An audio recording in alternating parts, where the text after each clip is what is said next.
But to write this narrative is not to split it. A schizophrenic narrative cannot process the dynamic elements of an image, any image, whether pleasant, enriching, or already so bad it can't be tendered in the lexicon of post available to it. I need a new pen. Banu Kapil, schizophrene. Welcome to Translating Illness. I'm Marta Arnaldi, a Lamy Research Fellow at the Queen's College, University of Oxford. Today, I'm very delighted to welcome 4 outstanding speakers. Dr. Sally Cook, Associate Research Fellow in the Department of Applied Linguistics and Communication at Birkbeck, University of London. Jean-Marc Dewaele, Professor of Applied Linguistics and Multilingualism, Birkbeck, University of London. Dr. Stephen Romer, Royal Literary Fund Fellow at the Oxford Faculty of Modern Languages, stipendiary lecturer in French at Brasenor College, Oxford, a poet and translator. And last but not least, Dr. Ross White, reader in clinical psychology at the University of Liverpool, as well as leader of the Mental Health in Context research group. So despite different disciplinary backgrounds, today's guests share a strong commitment to working multilingually and multiculturally in addressing mental health challenges. This evening, we will interrogate, through the help and expertise of these specialists, the role played by translation in mental health therapy, management, and communication. The event is divided into 3 parts of roughly 10 minutes each. First, we will listen to Sally and Jean-Marc's presentation based on a forthcoming paper exploring the use of a non-native language in the healing journey of survivors of sexuality persecution. Second, Ross will present and discuss one of his latest studies focusing on the epistemic and ethical dimension of communication in context of well-being and distress. Third, we will have the pleasure to listen to Stephen Romer reading his own poetry from Set Thy Love in Order, published by Carcanet in 2017. Stephen has also prepared a selection of poems by other authors. As we shall see, poetry is here an instrument of scholarship and of discovery, and not just or not simply a form of entertainment. As usual, there will be plenty of time at the end for discussion, so please feel free to type your questions and considerations in the chat. Before starting, I would have a few technical points to share, so I would like to kindly remind everyone, 1, to keep their mic and video off during the presentations, and 2, to be aware that the event is being recorded and will be published on the Translating Illness website in the next few days. And now, without further ado, I leave the floor to Sally and Jean-Marc. Thank you. Thank you very much, Marta, for inviting us to talk at your seminar. It's a pleasure to meet colleagues in these socially distant times, even though we can only meet them via screen. The first slide is really on the importance of the ability to communicate emotions. I quote an American psychologist who points out that interpersonal communication of emotional states is fundamental to both everyday and clinical interaction, and that one's own and others' affective experiences are frequent topics of everyday conversations, and how well these emotions are expressed and understood is important to interpersonal relationships and individual well-being. So talking about how you feel is really an important aspect of your mental health. And what struck me was that, of course, Faisal was not thinking about multilingual communication. She was talking about first language users interacting with each other. But I was immediately struck by the fact that for a foreign language user, expressing how they feel in a foreign language, where they might not have all the pragmatic and linguistic means to be subtle and sophisticated, may in fact hamper their well-being. They may feel bad about not being able to express correctly how they feel. And this is research I've engaged in with Aneta Pavlenko. We started in the early 2000s, and we've both published a book on the topic, one called Emotions in Multilingualism by Aneta that came out in 2005. I have a book, Emotions in Multiple Languages, that came out in 2010. And one of the things we discovered was that, in fact, multilinguals have clear language preferences to talk about their emotions. We had a total of 1,564 multilinguals, and we discovered that most of them, in fact, a large majority, reported that the first language was their preferred language for communication of emotion, and that the first language and emotion words in the first language had more emotional resonance than equivalent words in their later acquired languages. And I published a relatively recent paper there in 2017 on the most terrible swear word in English. It took me years to find out what the most terrible swear word in English was. And I asked a colleague in the department who said, oh, I can't possibly tell you, you know, it's just too bad, it's the C word. And I said, I have no idea what the C word is, so can you tell me what it is? I said, no, it's just too bad. But I can spell it out for you. It is C-U-N-T. And I said, cunt? And he jumped, because it's so bad that it shouldn't be pronounced or said out loud. And I thought, wow, such a powerful word. Well, you know, interesting to know about it. And since then, I've heard it, I noticed it more, but I certainly would never use it in conversation. I also discovered then, comparing first and foreign language users of English, that first language users of English perceive this word to be much more offensive than foreign language users, and that foreign language users of English use that word even more infrequently than first language users. So it's such an offensive and loaded term that it can't be used much. Now, the question is then why this different in physiological reaction to words in the first and the second language. Aneta did research on this, and she thinks that words acquired in childhood have different affective linguistic conditioning. In the first language is acquired with the limbic system and emotional memory totally involved, whereas languages acquired later in life rely more on declarative memory and the words feel more detached. However, of course, you can fall in love in your second language, and at that point, that second language can become the language of the heart. But it's not a law of nature that the first language is always the strongest one. And then collecting data from our participants, we discovered that some of them talked about code switching with their psychotherapist, especially in moments of intense emotionality when talking about intense events in their life. And with Beverly Costa, who is a psychotherapist, we started research on this, interviewing first monolingual and multilingual therapists, asking them about how they dealt with multilingual patients. And we discovered that multilingual therapists were in fact better able to attune to their clients, and that monolingual therapists were more likely to collude. So we interviewed them, and we found out the perspective of the therapist.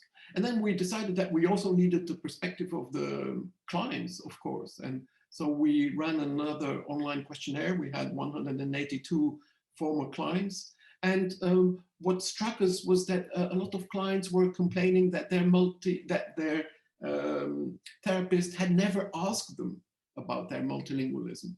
And that it was assumed that because the interaction happened in English, that there was no problem with language. And they pointed out that sometimes, in fact, they wanted to switch out or in to gain proximity or distance depending on the need.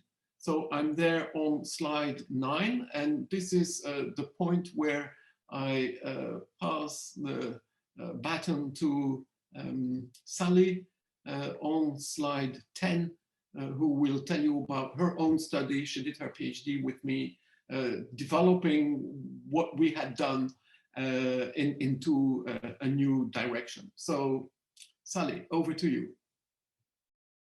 Fantastic. Slide 10, here we are. So what does my research bring to the literature? What's new about it?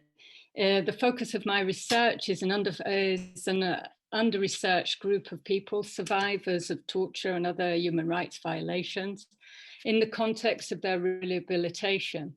I explore what it is like for a person whose self has been shattered by torture, persecution, and exile. I explore what it means to them to be using a later learned language in the context of their rehabilitation. And my findings support previous findings that Jean-Marc has just mentioned, that inviting a self-reflexive stance to by a multilingualism and in its effects can open a range of resources for therapists and professionals, health professionals working with refugees. So just let me put my research in its context a little bit. So the micro context of my research is Room to Heal, which is a therapeutic community based in London supporting survivors of torture.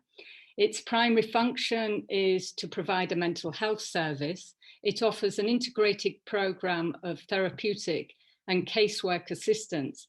Of course, the casework assistance, it's the next, sorry, Kira, it's the next, oh no, it's not. Okay, we're fine. The casework assistant is very necessary because you can have no positive therapeutic change in a person if they don't have a roof over their head and if they're daily facing the threat of being sent back to where they escaped from to save their lives. So Room to Heal offers these two programs to support survivors of torture. But the unique thing about Room to Heal is that its cultivation of a healing community is its healing force. The cultivation of this community where people can belong to and feel safe in, and it becomes very much their home and their family, so to speak. So how did I go about finding out about the inner multilingualism of my participants? So I used a phenomenological approach. Basically, I used interpretive phenomenological analysis, which comes from health psychology. It was developed by Jonathan Smith, who was also an academic at Birkbeck. And I also used strategies from ethnography. I was able to use strategies from ethnography, which helped to enrich my analysis and interpretation of the data, because I was a volunteer at Room to Heal. I'd started volunteering there before my research and throughout my PhD. Not only was I able to use strategies from ethnography, for example, persistent observation of perhaps interviewing the staff to get a different perspective of the organization, to be able to construct it in the literature. I was also able to build trust with my participants, which in people who have suffered such extreme situations, building up trust was important for the interviews to be relaxed and almost enjoyable moment for them, I think. For some people, it was the first time they'd realized that they were actually multilingual or bio-multilingual, and that, you know, it was something that helped them to understand themselves a little bit more. Anyway, so I think we can go on to the extracts from I used, of course, sorry, I forgot to mention, I used semi-structured interviews with 15 self-selected members of Room to Heal. And let me see. So here you can see Diane. The English language is my place of safety. It is that sense of safety which enables me to visit my pain. And this is the same, the perception of the later learned language offering a sort of place of safety because of the detachment effect it holds was also common to other people. In fact, most of the 15 people I interviewed really perceived this detachment effect, especially when it came to disclosing the difficult experiences which they had been through. So you can see this also in Bronte, who says, expressing myself in English about the things which happened to me, which are horrible, I think I cut out. There is not much emotion towards it if I'm speaking in English, but if I was speaking in Uganda, there would be a lot of emotional attachment toward it. In English, you don't feel it.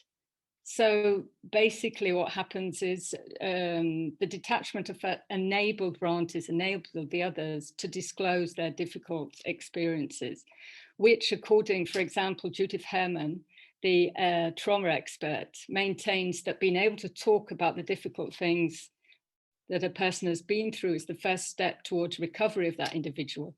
And it's also disclosure is a step towards social justice being attained too. So just let me look at Gabriel's, the extract from Gabriel's. I feel like the language is a person watching me if I use my first language. So it's going to judge me, it's going to talk to me, telling me I'm nervous about using my first language. I see my first language as a person that scares me and judges me. So here you can see just how embodied in his first language is the persecution that Gabriel experienced. Okay, what I didn't mention, and this is to do with Jean-Marc and I's paper, the people in our paper have all been victims of sexuality persecution. Sexuality persecution, different to other forms of persecution, often starts early in life, and it often occurs in the family, in the local community, and it attacks the core of the individual, their intimate, their sexuality. So I think we can go on to the next one. I can't quite see which slide. Yes. So again, these are more extracts from my data.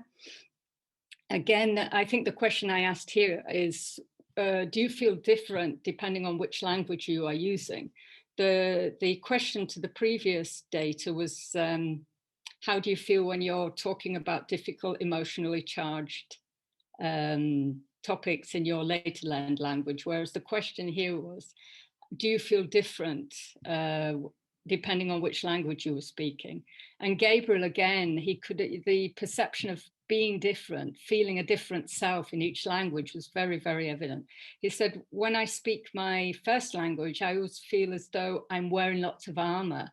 And the armor is almost symbolic of this being oppressed, this being molded by the culture that vilifies and taints same-sex love. You know? Whereas Ruth gives us another little aspect of the detachment effect when she's using her later learned language in the individual and the group therapy that's offered by the organization. She again feels that detachment effect helped her because it's her third language. But not only that, as she's speaking, she has to think for the words, look for the words in her mind. And that slows down her responses to the therapist, which again helps her to regulate her emotions, because sometimes these people become overwhelmed by their emotions and just can't speak. Another thing I think I ought to point out, Room to Heal does the therapy, whether it's the group or the individual therapy or anything that goes on in the community in English. People who aren't at a certain level of English are directed towards organizations that can help them improve their English language, and then they're accepted into the organization, because the organization could not work if it had to have a myriad of different translators for each first language of the people in the community. And also it's one of its aims is to help people integrate into the wider community. So obviously using the language helps people improve considerably. The next one. So what can we say? This is taken from our paper, Jean-Marc and I's paper. So multilingualism as a dynamic construct. For example, Brontes, who we read his response earlier, when he's talking about human rights, he founded an organization for LGBT people. When he's talking about human rights, he prefers to use his African language because he's proud of his African language and he feels he can reach out to more people.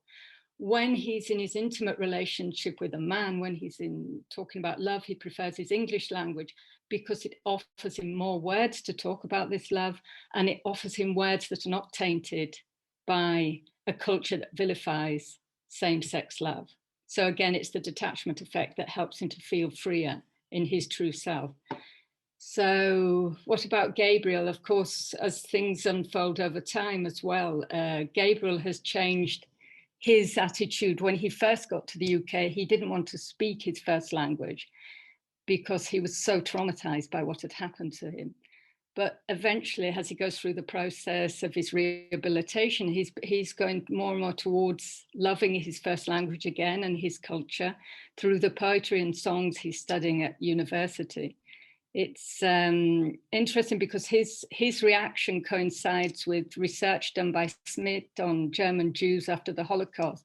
A lot of the German Jews who'd experienced Kristallnacht, who were the people who were most traumatized when they got to America or wherever they moved to, refused to speak German anymore. So his sort of, what happened to Gabriel sort of, you can relate to Smith's seminal work.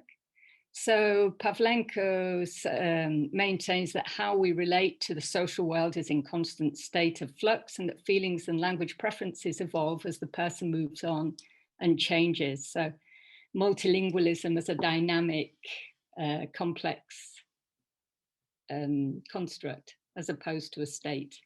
And I think we're near the end, the conclusion. So what does it mean? This research. So what are the benefits of having knowledge and understanding for health professionals about multilingualism? It can help to construct a contextualized and detailed picture of the client's experiences. It helps the individual to look within and to attend to his or her existential situation to the full. It offers a useful lens for professionals to see the person, in this case, within the refugee, and discover the uniqueness and complexity of that person's story. This knowledge and understanding of multilingualism could empower both the person working with the refugee and the refugee himself. Thanks, I've finished. I'm sorry if I talk very quickly. I was trying to get it in 5 minutes, so sorry. Thank you so much, both to Sally and Jean-Marc, for dealing with these difficulties so professionally and interesting for us to listen. Thank you so much. And now we move on to Ross. Thanks. Thank you. I'm just waiting to be made host and then I'll share my screen as well. Great, thanks for that. So hopefully people can see the screen. Great. Well, it's a pleasure to be invited to talk today, and my presentation relates to the epistemic and ethical considerations around cross-language communication about distress and well-being, and I've titled it "Listen to What I Know, Not What I Say," and this really relates to how interpretation can be a technical issue, but it also has important and quite profound epistemological implications, and hopefully that will come through as I present to you just now. My background as a clinical psychologist is in global mental health, which is about international collaboration around trying to build capacity for mental health provision in low resource settings. And I'm fortunate to work in sub-Saharan Africa with colleagues in Rwanda and Uganda about evaluating psychosocial interventions, particularly for refugees and asylum seekers. So what we recognize is that across time, space, language, and culture, there are different understandings and associated verbalizations about people's emotional and psychological well-being.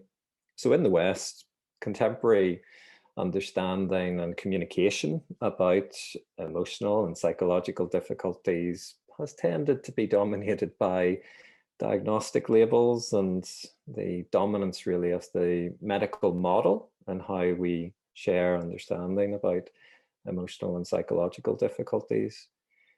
And the nomenclature of mental disorders has been used to categorize different types of distress that people have experienced, and those are formalized in manuals such as the Diagnostic and Statistical Manual that's developed by the American Psychiatric Association, and we're on to volume 5 of that manual, and they don't get any thinner. Each new edition tends to get thicker, which is interesting to think about whether we're increasingly pathological about how we understand people's experience.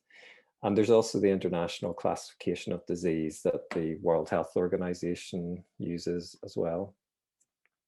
Now, this concept, ethnopsychology, is important, and it relates to a more localized understanding of the self, emotions, human nature, personality, and how we interpret our experience. And our ethnopsychology, when I say our, meaning in the Western context and a high income setting like the UK, our understanding of health and mental health has been dominated by biomedical understanding. And that is rooted in the Cartesian ethnopsychology of mind-body split, which of course is not a philosophical assumption shared in many other parts of the world that may have different ethnopsychologies. And there are many varied examples of non-Western ethnopsychologies, such as Ayurvedic practitioners, traditional Chinese medicine, and traditional healing practices. And those can be hugely varied and heterogeneous as well, depending on where the traditional healing is taking place. So this is a photograph of a Zangoma in Southern Africa, and this is an approach to understanding people's experience that would perhaps be very different to how a psychiatrist or a clinical psychologist in Liverpool or in London, Oxford, would practice. So different frames of reference, different explanatory models, different advice around prognosis, and of course, treatment as well. So this can have interesting implications because different worlds essentially come together and intersect. And when different worlds come together, different epistemologies and ethnopsychologies can come together. And this concept of epistemicide, I think, is important because we get a sense of how those interactions of epistemologies aren't always benevolent, they aren't always neutral. And we need to be aware of what myself and colleague Cliona Cork in a paper refer to as idiomatic blind spots. So in different cultural contexts, in different linguistic contexts, people will use certain terms, certain words, certain phrases to capture what they're experiencing. So often in Ireland, where I'm from, people will talk about feeling a bit blue. And that's a reflection of a level of low mood, feeling a bit sad. But if I was to literally translate that into another language like Luganda, it may not be understood particularly well. And of course, the same works the other way. So there are these idiomatic expressions that are particular to localities that when you literally translate them, things can get lost. So there's a danger when you're working across languages and across different ethnopsychologies that there might be injustices perpetrated. And that's an important concept, right?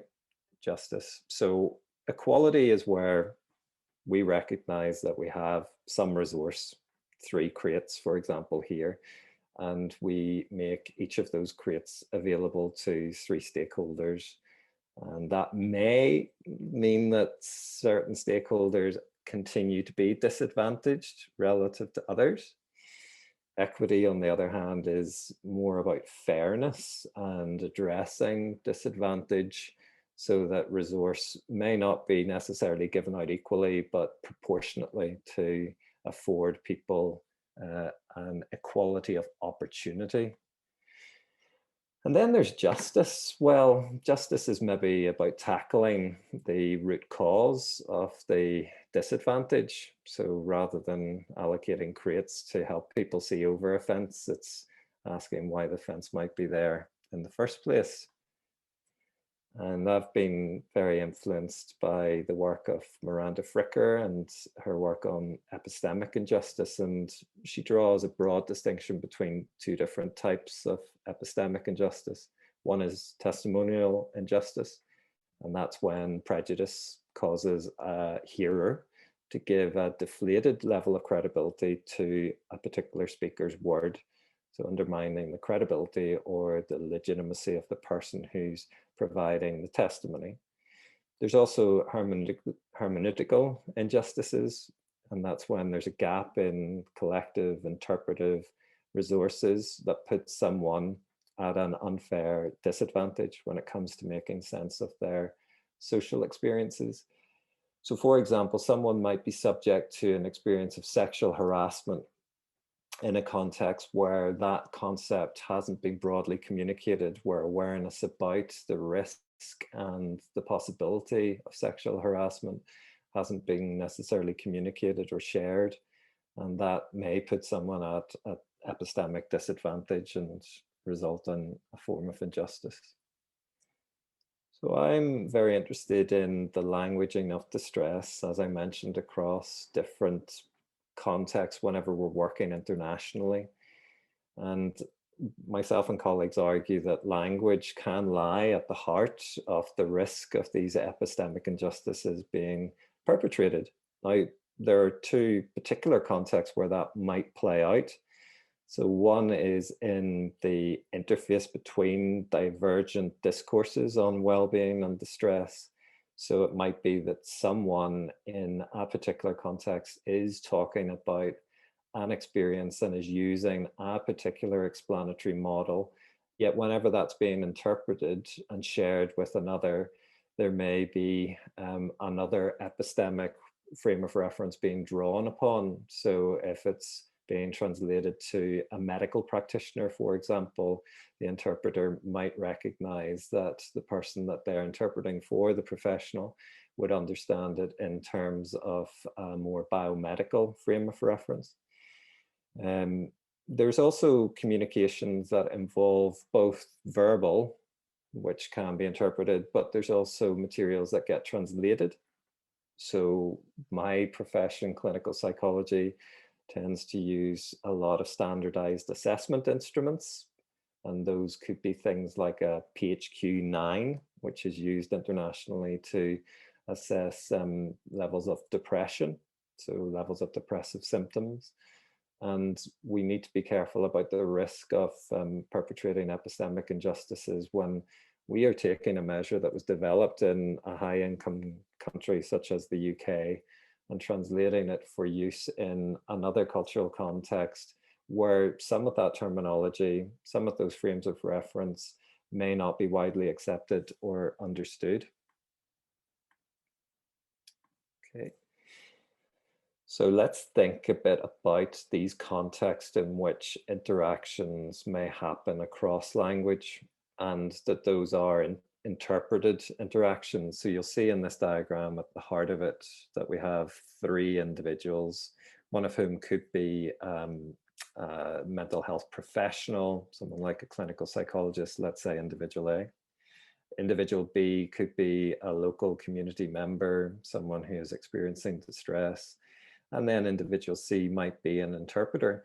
Now, in global mental health, the availability of highly trained interpreters who are aware of the potential implication of epistemic bias or the risk in which meaning can be distorted. The availability of interpreters may be very low.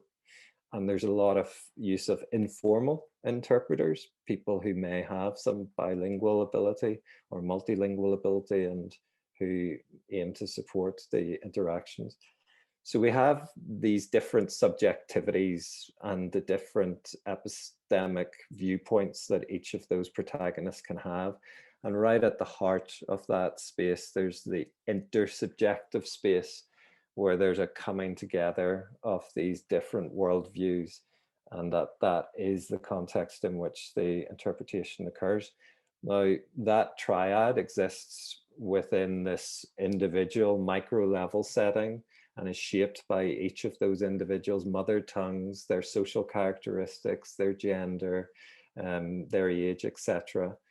And that then all occurs in this more macro level influence. And arguably there's a hegemonic approach to global mental health that is very influenced by biomedical models. There's also consumerism and globalization more broadly, and the economic drivers that influence the context in which this happens. Okay, so let's think a bit about this idea that, yes, interpretation, translation, they are technical exercises, but they also involve social relationships that include power and status. Raymond has talked about this epistemic gradient, and this is what he refers to as a marked discrepancy or disparity in the different epistemologies that are in play in these interpreted triads of interaction. In multilingual encounters, it's important for the positionality of the interpreter to be recognized. They are in quite a powerful position, and I'll explain a little more about that in the next slide or two. And the risk is that interpreters start to become influenced in thinking they have to interpret worldviews in a particular way, that there may be an expectation that they should explain things in a particular way, and how that may leave some people disadvantaged within that context. So according to Raymond, there are risks in which the people involved in that interpretation, so it may, for example, be the person with the lived experience of the mental health difficulty, but it could also be the professional, the mental health professional, that they may oversuppose, they may assume that the person that they're interacting with knows more than they actually do. And in that case, they tend to undertell. Equally, it may be that the people involved can undersuppose, so they can be a little patronizing perhaps in their approach. That's how it might feel for the other individual, because they end up then overtelling, over-explaining, explaining things that the person is actually aware of already. So we were really motivated in the paper, and I've got a reference for the paper at the end, it's in press, to provide some reflective prompts to help people involved in these interpreted interactions around distress and mental health to think afterwards about how issues relating to epistemology were handled. So prompt 1 in this reflective tool is asking, well, what factors were used to explain distress? What kind of explanatory models did people bring into the conversation? Was it environmental? Was it biomedical? Was it psychological? Was it spiritual, religious? Prompt 2 is essentially asking the people to reflect on, well, how pronounced were the differences in those different explanations that people were using? Prompt 3 is asking about what strategies were employed to help people develop a shared understanding. It may have been analogies or metaphors that were used to help address that epistemic gradient.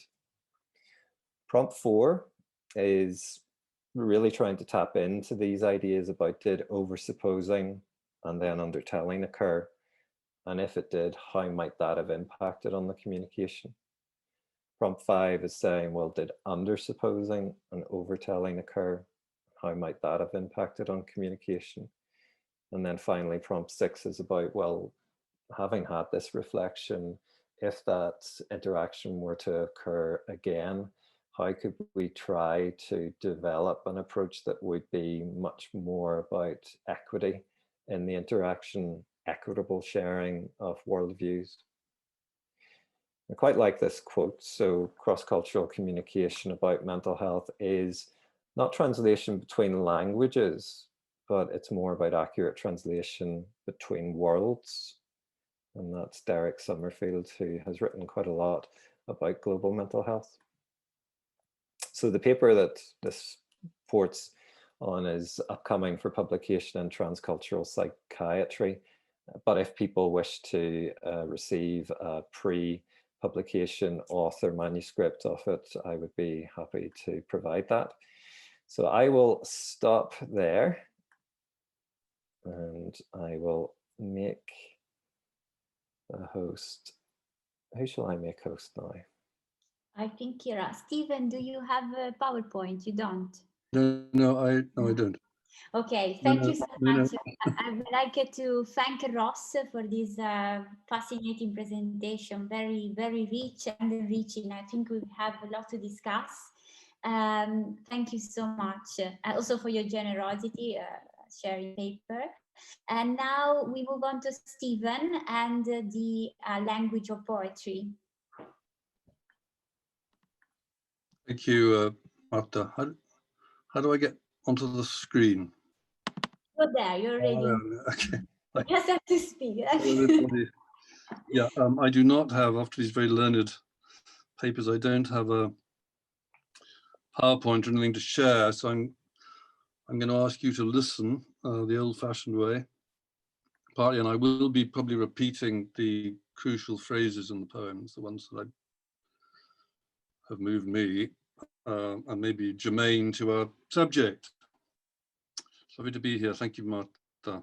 I think the poet always feels a certain malaise following such brilliant critical analyses from theorists and practitioners of clinical psychology. But I think that goes with the territory. So I'm just going to plunge in and read a poem. It's by a mid-century Irishman called Dennis Devlin, who's not as well known as he should be. And it's a poem called Ascension. It happens through the blonde window. The trees with diverse leaves divide the light birds. Angus, the god of love, my shoulders brushed with birds. You could say lark or thrush or thieves, and not be right yet or ever right. For it was God's son foreign to our moor. When I looked out the window, all was white, and what's beloved in the heart was sure. With such a certainty ascended he, the Son of Man who deigned himself to be, that when we lifted out of sleep, there was life with its dark and love above the laws. Now this poem, I recalled it from along that last thing, the love above the laws, that particular phrase, and I thought of it again. I run a reading group and I was looking for a poem, and I remembered this poem, and sure enough, there it was. And instantly the blonde window, it happens through the blonde window, drew me in. I think Karen Leader in the last session talked about how nature in this recent confinement of ours has become closer. It's kind of jumped closer as through a lens, especially the bird life, as in this poem. There are endless tweets on Radio 4, but nice tweets of birds. And it is the eternal present of the poem. And what delights me about it is made of language. It's an art of language, poetry. So cadence, assonance, melopea, It happens through the blonde window, the trees with diverse leaves divide the light birds, all those rhythms, all those assonances I find absolutely beautiful. And also the blonde window, which is what some of us were lucky enough to look through in May, a blonde window. It is the eternally present blonde window. The poem goes on to say it's a blonde window that may be in ancient Celtic Ireland, the moment of Christianity. But I'm not a devout person anyway. I know this is a devout poem, but Devlin in a way smuggles past me the religious aspect by the compelling beauty of language and rhythm, as a great many poets do. So I suppose as a first remark, and also taking more generally this translating illness, translating distress, this extraordinary title which instantly drew me as a poet, because it's really what we try and do, or it's what we're about. The language, cadence, rhythm, image, the properties of poetry can mysteriously leaven distress. And I speak here as a reader, not as a writer of poetry. So if you'll allow me, I'm going to speak somewhat as an insider about writing the poems. It is at the heart of the poetic act. But I want to make a distinction. Philip Larkin says, happiness writes white. And I respond, depression also writes white. Or rather, it writes black, but on a black page. Depression is therefore illegible. Some people, I think, just mentioned, Ross just mentioned ways of measuring depression, and he mentioned the DSM-5, which is something some of us are familiar with.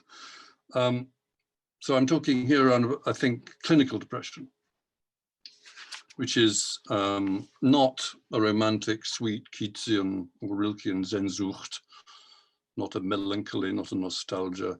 The first thing to go in clinical depression is the freewheeling word and image making associating faculty. You remember T.S. Eliot's famous New Whole, made of the sound of the typewriter, the smell of cooking and reading Spinoza and being in love, I think.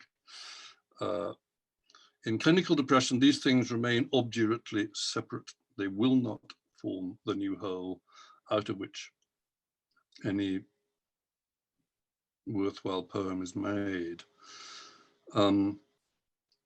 So you've spoken about translation, very interesting, my colleagues here, and fascinating about interlingual experiences of how do you language depression.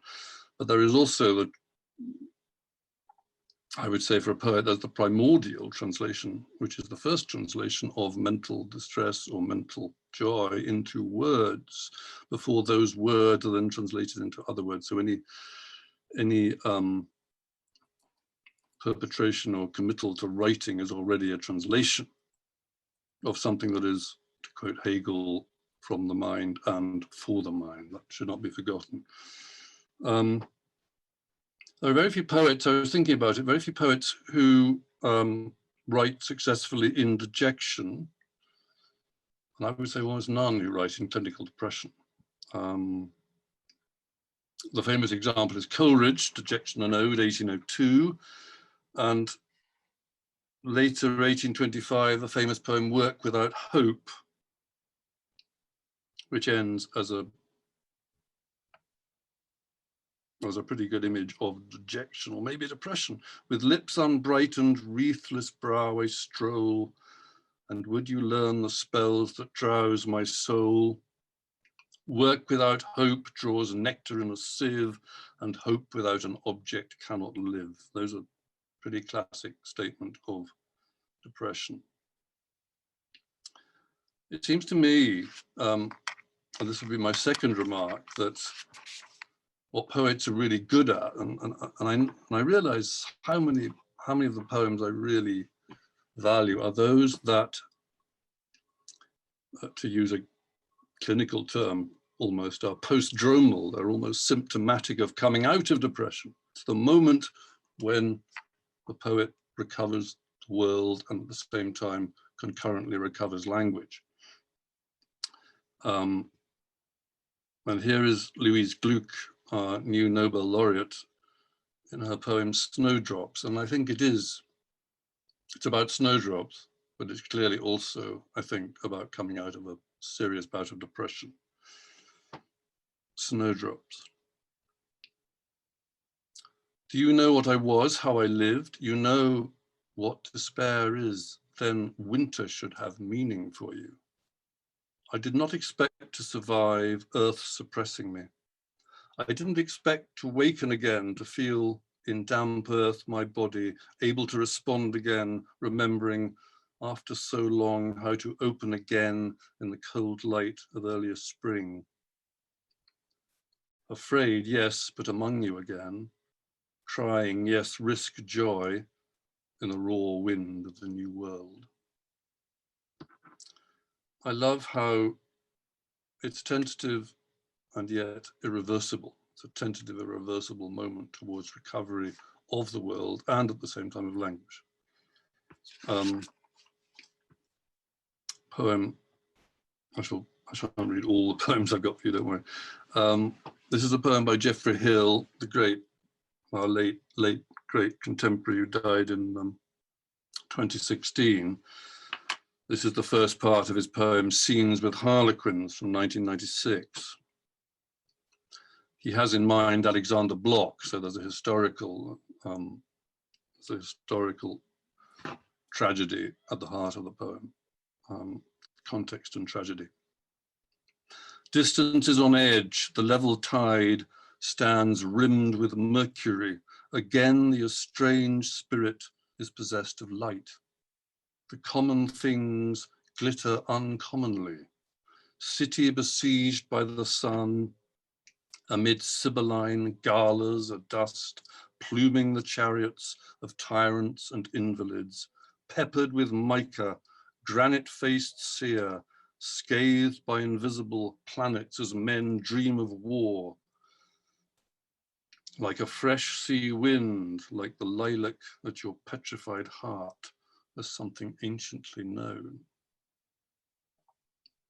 Just repeat that last stanza, because for me, it has this mysterious quality, cadence, precision, that actually leavens one's own recovery. Like a fresh sea wind, like the lilac at your petrified heart, as something anciently known. So the return to the living is something anciently known, and it is frequently, I would argue, interceded by, mediated by something like lilac, some natural organic. It's not surprising that springtime is obviously frequently associated with a state. How am I doing? I won't go on very long. Just maybe two more, two of my own poems, if you'll bear with me. So as I talked about this post-dromal symptom, and this is a poem I wrote on a drive back. I live along the Loire in France. And this happened. This is what it feels like for a poet. Abruptly a wing may open and come beating out of the cloud bank, and then a whole freewheeling company, as if the cloud had stored them in a long embalming of ashlight and cumulus.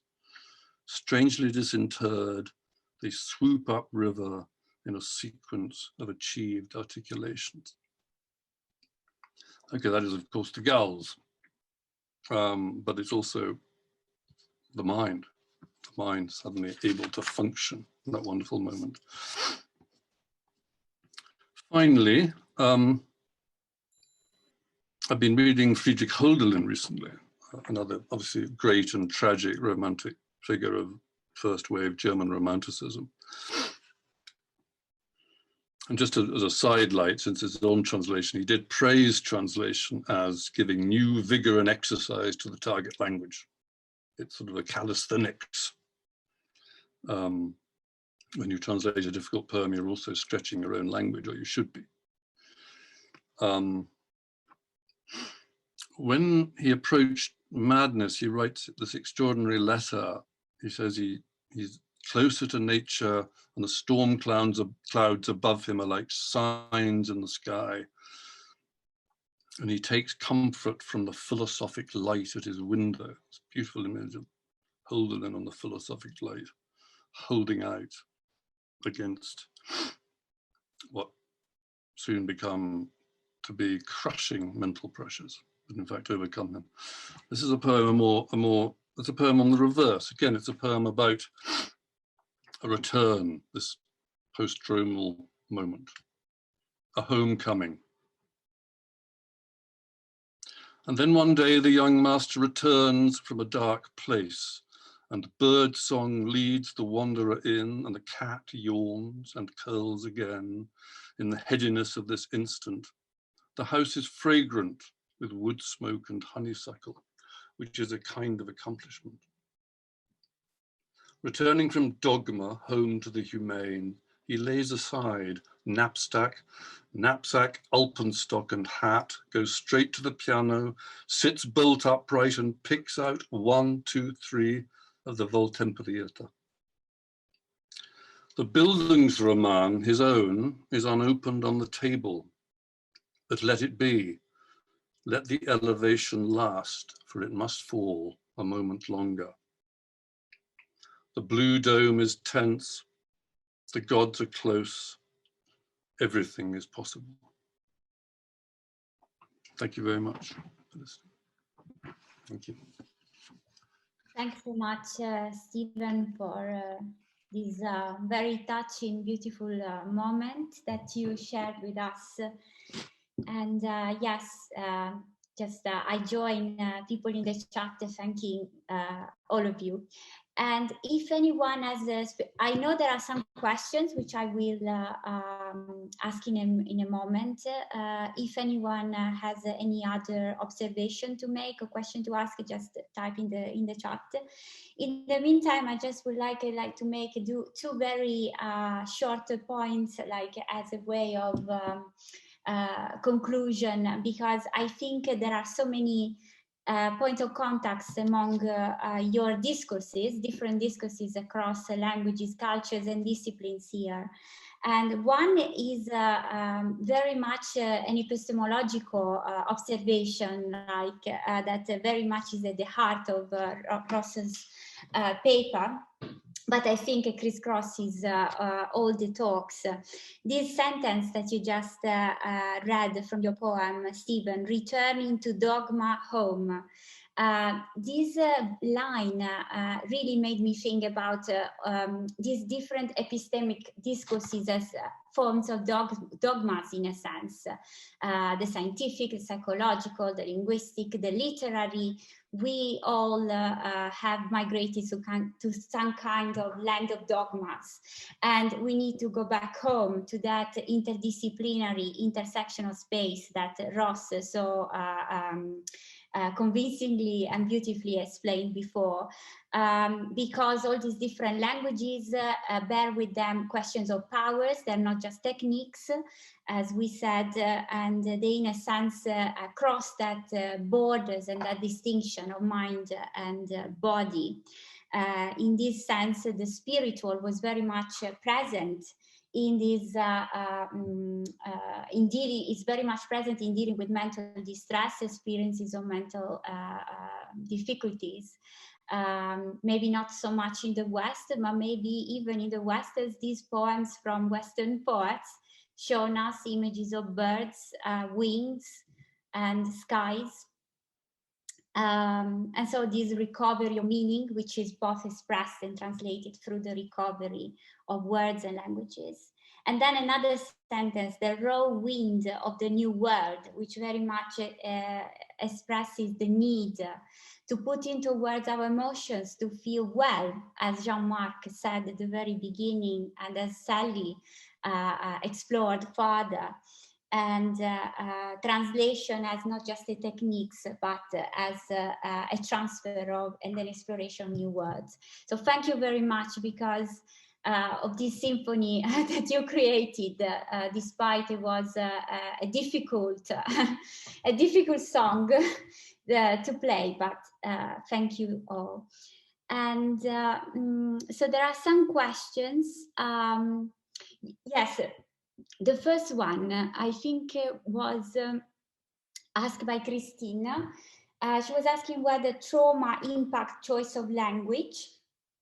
And she was saying she's bilingual, French speaking English, but starting learning French as a child and find French a more emotionally charged language because, I'm guessing, she says, while traumatic events have occurred to me in English, I have only positive associations with French. So I guess this is a question to all, but specifically addressed to Sally and Jean-Marc.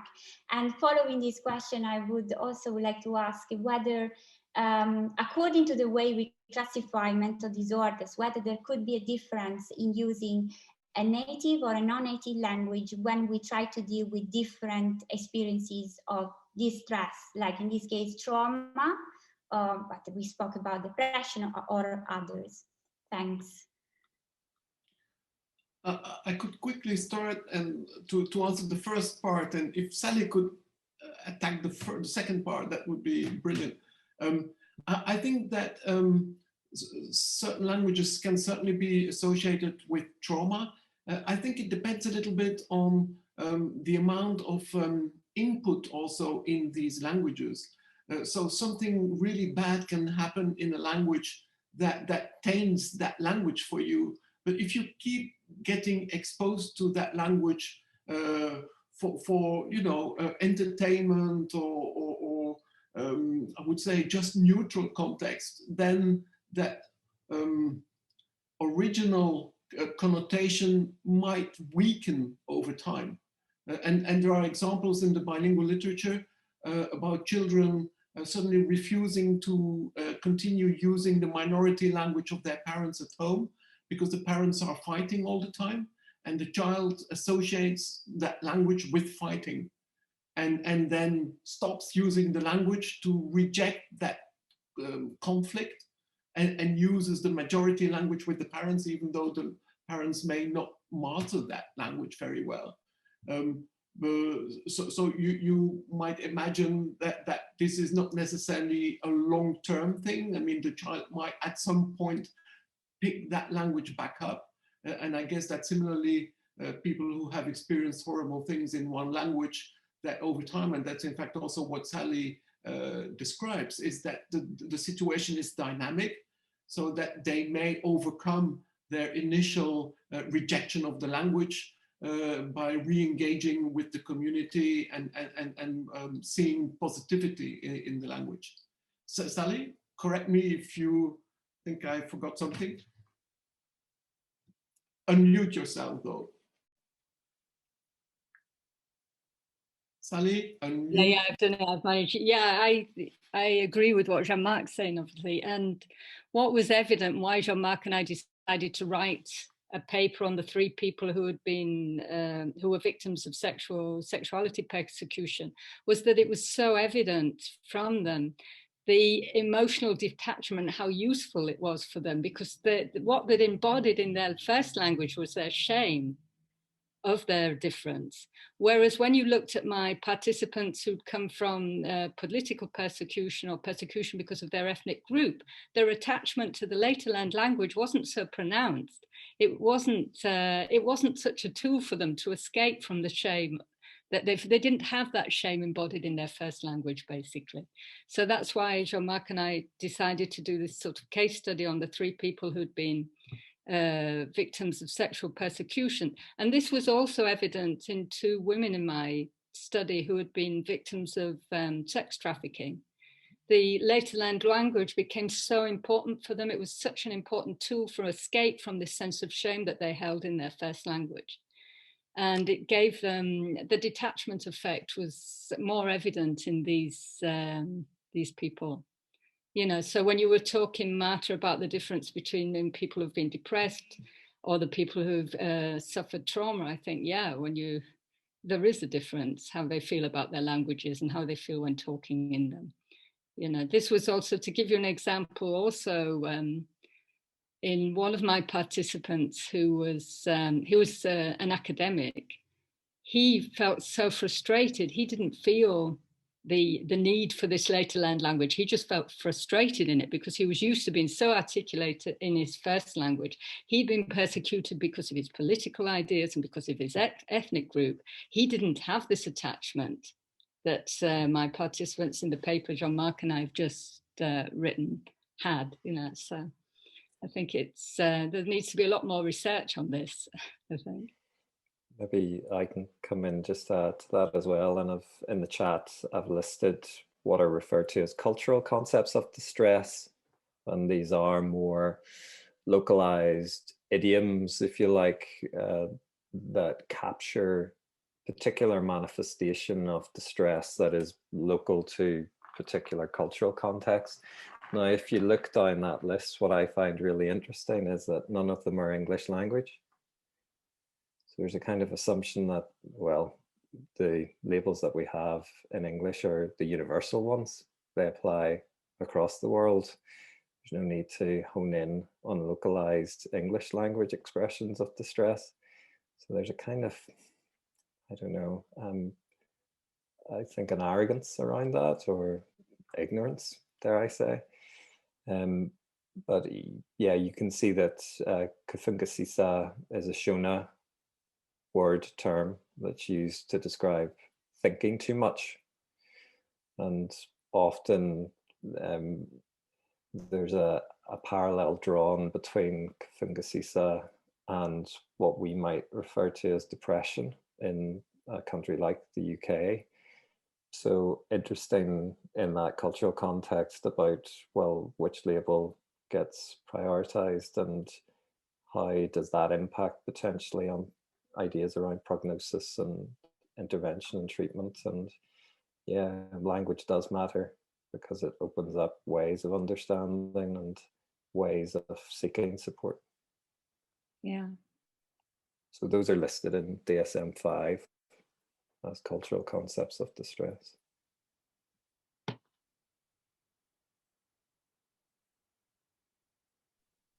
Yes, thank you so much for this passage, to all of you for this response.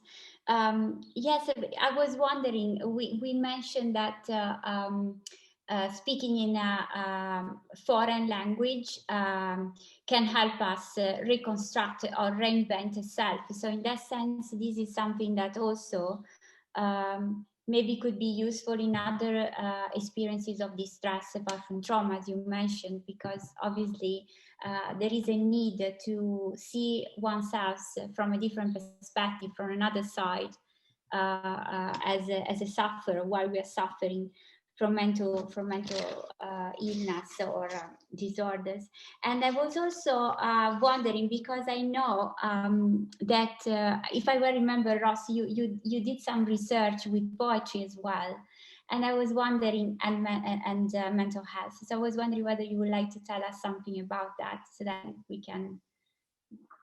Yeah, it was more broadly around creative methods and working with unaccompanied minors in Glasgow. So these were migrant people who had come in without their parents, young people, and they were in a class called ESOL 16+, and they were together trying to learn English in an educational environment.